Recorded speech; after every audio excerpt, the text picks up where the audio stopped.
अभी मैं एक जगह गया था नेपाल इलाके में, तो लोग वहां की कहानी बता रहे, कहा कि हजरत जरा सा सोच समझ के तकरीर कीजिएगा।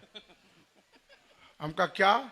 कहा बहुत सोच समझ के बोलिएगा, यहाँ माना यहाँ का माना वहां लगा देता है, वहां का माना वहां लगा देता। हम कहा क्या हुआ? कहा क्या कहिएगा, एक नए नए बेचारे इमाम साहब आए, तो लोगों ने कहा कि हजरत बच्चा लोग रात भर मोबाइल लेके घूमता है, जरा सा कुछ नसीहत कीजिए, समझाइए। आप नए इमाम हैं। तो उनके मुंह से निकला चाय की दुकान पे कि मैं क्या नसीहत करूं, यहाँ का तो निजाम ठीक नहीं है, यहाँ का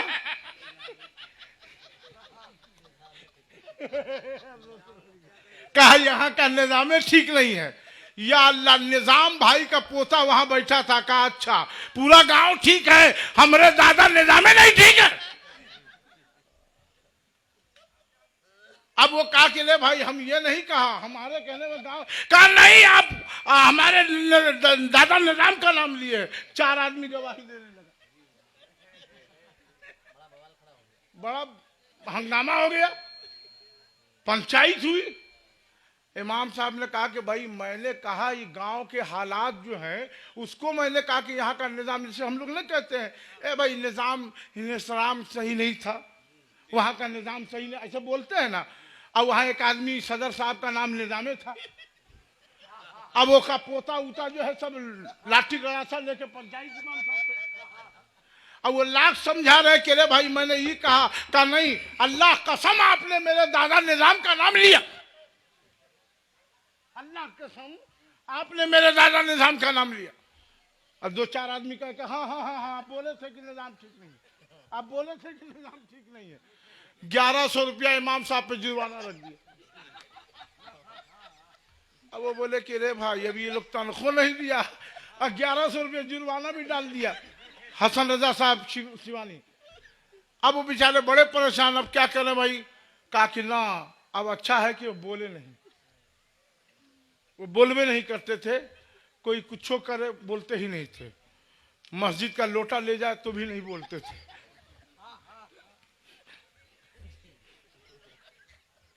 बोलते ही नहीं थे। सिप्तान साहब आगे आ जाइए आप, माशाअल्लाह। उलमाए किराम से गुजारिश है कि आप लोग आगे तशरीफ लाएंगे, आप लोग के चेहरे की जियारत से तकरीर हो जाएगी। आइए हजरत सूफी साहब तशरीफ लाएंगे। अब बेचारे बोलते ही नहीं थे, चुपचाप कुछ बोलते ही नहीं थे, समझे। उसके बाद कुछ दिन के बाद जो मामला क्या हो, थोड़ा बहुत बोलते थे। एक कहीं गांव से बारात आई तो उस गांव में भी हंगामा हुआ, चर्चा हुआ कि ऐसा ऐसा मामला हो गया, निजाम भाई के खिलाफ बोल दिए थे ना इमाम साहब, तो 1100 रुपया पंचायत ने जुर्माना रख दिया उनके ऊपर। तो इसलिए तो उन्होंने कहा कि इमाम साहब आपको तो हम बहुत नेक समझते हैं, आप तो कभी किसी के बारे में कुछ बोलते नहीं हैं, कभी आप किसी को भड़काते नहीं हैं, कभी आप पोस्टर बदलवाते नहीं हैं, तहरीर बदलते नहीं हैं, आप तो बड़े जिम्मेदार आदमी हैं। तो ऐसा ऐसा सुना है। कहा कि देखिए आपने जो भी सुना है ना, उसमें राई के बराबर भी सदाकत नहीं है। या अल्लाह, सदाकत कहना था कि उसका भतीजा वहां पर जाकर जा, अब निजाम से ना भिड़े तो हमारे चचा सदाकत का नाम ले रहे हैं। अब सदाकत का घर वाला सब लाठी गड़ासा बड़ासा लेके चला आया, हंगामा हो रहा। तो देखिए निजाम साहब से ना भीड़ पाए तो हमारे चचा सदाकत का नाम ले रहे हैं, उनको बदनाम कर रहे हैं। अब रात में सदाकत ने भी पंचायत लगवा दी। अब सदाकत साहब ने भी पंचायत लगा दिया। अब क्या करे भाई। अब उन्होंने कहा कि देखिए भाई, हमने कहा था कि सच्चाई नहीं है। कहा नहीं, सच्चाई नहीं बोले थे, सदाकत बोले थे। कहा कि नहीं हम बोले थे, इसका माना सच्चाई का माना से हमको मतलब नहीं है, हमको अल्फाज से मतलब है। अच्छा, कुछ लोग बड़े मोटे दिमाग के होते। सीतामढ़ी में एक गांव है, देखिए बड़ा अच्छा नाम भूल रहे हैं हम, अरे बड़ा अच्छा नाम सिसवा के बगल में है ना, जहाँ के मौलाना खुर्शीद जमाल वगैरह हैं, बेतहा। उस गांव में एक मौलाना मरहूम इंतकाल कर गए, दोस्त थे बड़े मोटे दिमाग के, तो वो मदरसा के खिलाफ बोलने लगे। तो लोगों को मालूम पड़ा कि हो मौलवी अब्दुल सत्तार साहब वही मदरसा के खिलाफ बोल रहे हैं। अब कहते थे कि देखो सुनो ना, मदरसा है नहीं मगर लिख रहा है कि मदरसा है, समझे? देखिए ना, मदरसा है नहीं लिख रहा है मदरसा है, चंदा करता है और लाखों लाख खा जाता है, ये खा जाता है, वो खा जाता है, वो खा जाता है। लोगों ने कहा भाई तो गलत बात है, बंबई में भी चंदा पे फर्क पड़ेगा। पंचायत बैठा तो लोगों ने कहा कि ये बताइए कि भाई मदरसा से आप पढ़े भी हैं, बड़े बड़े उलमा पढ़े हैं, आप काहे इस मदरसा के खिलाफ बोलते हैं? आप भी तो मौलवी हैं, तो आपको क्या तकलीफ है बोलिए, हम लोग उसको पूरा करें। अहले स्टेज की खास तवज्जो चाहूंगा, पूरा करें। तो वो खड़े हुए मौलाना साहब, बड़े मोटे दिमाग, बड़े नेक आदमी थे मगर मोटे दिमाग के थे। तो कहा कि सुनिए, हमको जो है एक बात पूछना है। का ये हाफिज बदरुल साहब है ना, बदरुल इस्लाम, इनसे हम पूछते हैं कि मदरसे का नाम बदरुल इस्लाम काहे रखा, हमको इसी से तकलीफ है। तो सारे मौलाना लोग उंगली ताप गई, अल्लाह बदरुल इस्लाम, इस्लाम का बदल, इस्लाम का बादल, इस्लाम का चांद, इस्लाम का हिलाल, क्या यही माना ना होगा। तो कहा भाई इसमें आपको क्या तकलीफ है, बदरुल इस्लाम इतना अच्छा नाम है। कहा आप फारसी नहीं पढ़े हैं? बद माने क्या होता है? बुरा। क्या इस्लाम का सबसे बुरा मदरसा हमने गांव में, इसलिए हमको इसके नाम पे एतराज। तो लोगों ने कहा अरे भाई बद इस्लाम नहीं ना है, बदरूल है, का रूल से हमको कोनो मतलब नहीं है, बद कमाना आ गया हम वही लेके चलेंगे। तो कुछ लोग ऐसे होते मोटे दिमाग के। अब उन्होंने कहा कि देखिए भाई ऐसा है कि अब हम कुछ बोलेंगे नहीं। 1100 रुपया निजाम साहब ने डाल दिया और 700 रुपया सदाकत साहब ने उनके ऊपर पड़ जाए। वो बोले कि बताइए अभी तनख्वाह मिली नहीं है कि जेब से जा रहा है मामला। मकसूद साकी साहब अब बेचारे चुप हो गए। अब कोई कुछ बोलता बोलबे नहीं कर, कोई कुछ बोलता बोलते ही नहीं थे। लोग आते, इमाम साहब, इमाम साहब टाइम हो गया अजान का। कब? हजरत मुसल्ला वो फला चीज की चाबी कहाँ है? हजरत मगरिब असर का टाइम बढ़ा कि घटा? हजरत फला के हम मिलाद में जाइएगा कि नहीं जाइएगा? अब बोलते ही नहीं थे, बोलते ही नहीं थे। पूरा गांव परेशान हो गया, अरे भाई ये बोलते ही नहीं है। हजरत खाना ला दे। बेचारे बड़ा परेशान थे, हमारे जाबिर अख्तर सुल्तानपुरी की तरह। कहा कि नतीजा निकला कि जब बोलते नहीं थे तो लोगों ने कहा कि आप बोलिएगा नहीं तो कैसे? कहा अल्लाह हिदायत दे, या अल्लाह हिदायत का बेटा बाप बाप चिल्लाने लगा। कहा कि लो इमाम साहब बताइए, निजाम साहब के ऊपर पढ़े, फिर सदाकत साहब, अब हमारे अब्बा जो है हिदायत का नाम ले रहे हैं। कहा हिदायत को खबर मिली, कहा कि रात में आप पे पंचायत करेंगे या कल पंचायत करेंगे। या अल्लाह, राते में इमाम साहब बोलिया बिस्तर लिए चल दिए गेले। भाई इतना मोटा दिमाग आदमी के यहाँ हमको रहना ही नहीं। हजरात कहने का मकसद यह है कि तालीम की जरूरत है, और जो लोग तालीम के पक्ष में है वही हाथ उठाएं। वाह वाह, माशाअल्लाह। तालीम होना चाहिए, इसलिए कि दुनिया की हर कौम जो आपको समझती है कि पढ़ा लिखा लोग नहीं है, तो मैं कहूंगा कि आधी रोटी खाइए, बच्चे को पढ़ाइए, ताकि बच्चा ये ना कहे कि मेरे बाप ने तो बिल्डिंग छोड़ा मगर मुझे जाहिल बना के छोड़ दिया, बल्कि पढ़ने के बाद बेटा ये कहे मैं गरीब हूं मगर अल्हम्दुलिल्लाह मैं ऐसे बाप का बेटा हूं जिसने मुझे इल्म वाला बना दिया। वाह वाह, नारे तकबीर, नारे रिसालत, मसलके आला हजरत, जश्न गौसुल वरा कॉन्फ्रेंस, नारे तकबीर। और जहां तालीम होगी वहां जहालत नहीं होगी। क्योंकि इल्म दीन नूर है।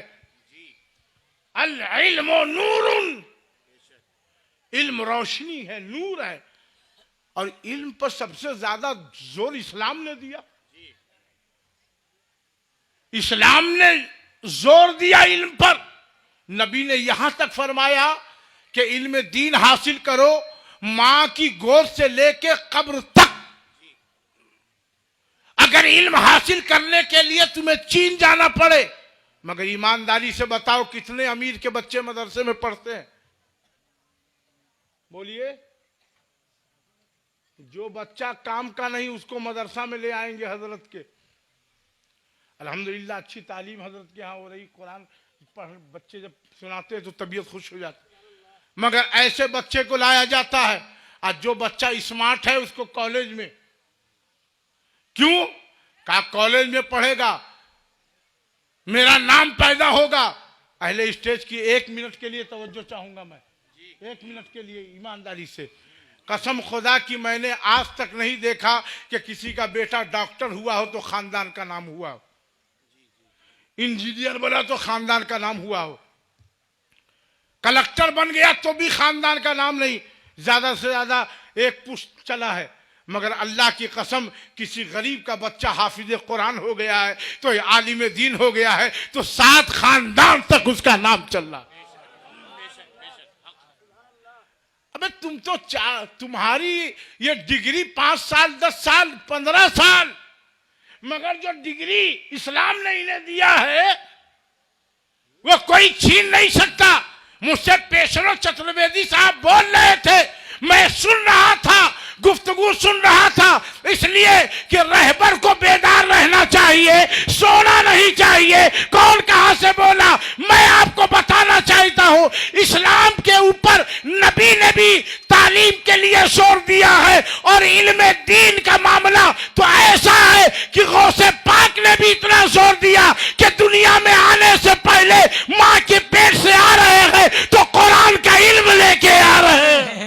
नारे तकबीर, नारे रिसालत, फैजाने गौसे आजम हजरत अल्लामा सुल्तान रजा कादरी। मुसलमान और पढ़ा लिखा ना हो ताज्जुब है।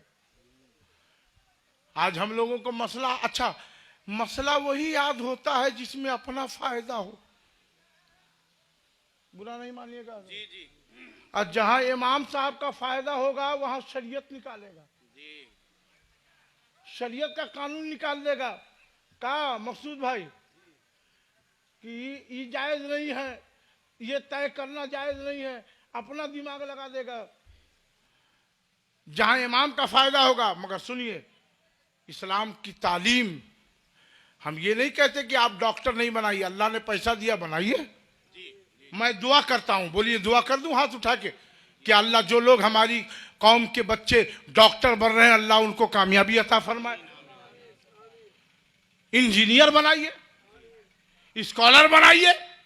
अगर आपके बच्चे डॉक्टर बने होते तो कोरोना के अंदर किसी मुसलमान की बेगुनाह मुसलमान की जान नहीं जाती। आपके बच्चे अगर इंजीनियर बने होते तो कौम का भला होता। आपको मालूम है इस्लाम की तालीम और इस्लाम का मकाम, ये जितने अल्लाह वाले आए हैं, चाहे गौसे पाक हो चाहे गरीब नवाज हो, पहले इल्म हासिल किया है बाद में खानकाह में आए हैं। गौसे पाक तो इल्म दीन के लिए 40 अशरफी वालदा दे रही हैं।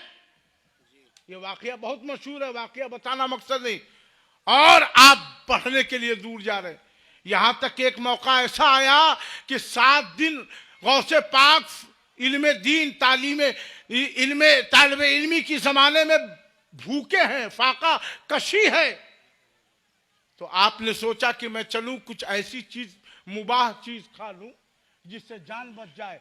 तो आपने देखा कि कई और औलियाए किराम उस राह में हैं, तो आपको शर्म आई कि इनके बीच में मैं हायल हूं। फिर आपने सब्र कर लिया।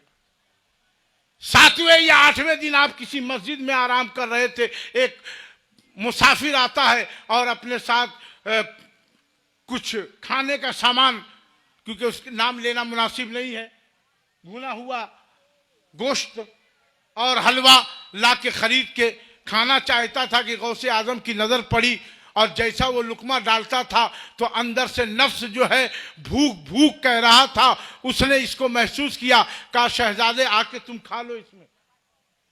जब उसने कहा तब गौसे आजम गए खाने के लिए। तो वो खाते खाते उसने कहा कि ये बताइए क्या आप जीलान के उस शख्स को जानते हैं जिसका नाम अब्दुल कादिर है? कहा क्यों, क्या बात है? कहा उनकी वालिदा ने उनके तालीमी खर्च के लिए कुछ रकम अता फरमाया था। जैसे मैं यहाँ दाखिल हुआ उस वक्त तक मेरा जाती मेरे पास जो पैसा था वो था, मगर उनको तलाशने में मेरा पैसा कुछ ख़त्म हो गया। आज कई दिन के बाद उनके पैसे में से मैं लाकर एक वक्त का खाना खा रहा हूँ। तो गौसे पाक ने कहा घबराइए नहीं, अब आप मेहमान हैं, अब्दुल कादिर मेजबान है। जरा हाथ लहरा के सुभान अल्लाह कह दीजिए और मोहब्बत से सुभान अल्लाह कह दीजिए। आप मेहमान हैं, अब्दुल कादिर मेजबान है। और आपने कहा कि वो अब्दुल कादिर मैं ही हूं, मेरी वालिदा ने दिया है और जो आपने खर्च किया मैं उसे माफ करता हूं और कुछ रकम आपने और अता फरमाया। भाई सखी की औलाद है, सखावत उनके घर की अता फरमाया। तो तालीम के लिए सरकार गौसे पाक, आज हम तालीम से कितने कोसों दूर है। आज जहालत देखिए, आज हम ऐसे हालात हो गए कि जो पाता है हमें धक्का मार के चल देता।